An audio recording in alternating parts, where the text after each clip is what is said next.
પાટણ જિલ્લાના ચાલસમા તાલુકાના પિંઢારપુરા ગામે પર્યાવરણ અને પ્રકૃતિના જતન માટે અભિયાન હાથ ધરાયું। ગ્લોબલ વોર્મિંગ સામે લડવા અને આવનારી પેઢીને શુદ્ધ ઓક્સિજન મળી રહે તે માટે હેતુથી ગામના નારસંગા વીર મહારાજ મંદિર સંકુલમાં આંબાના વૃક્ષો વાવવામાં આવ્યા।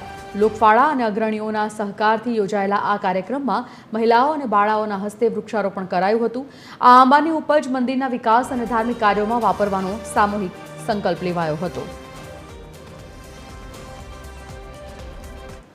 આજે એક સંકલ્પ પણ કરીએ છીએ કે આવું ગામને આખા ગામને હરિયાળું બનાવવા માટે એક ઉપજ પણ થાય અને વૃક્ષારોપણ પણ થાય, બંને સાથે સાથે એક ટીમથી કામ કરીશું એટલે સારું એવું પિંઢારપુરા ગામને સારું લીલોતરી અને સારું સરસ સ્વચ્છ બનાવવા સતત પ્રયત્નો અમારી ટીમ દ્વારા કરીશું।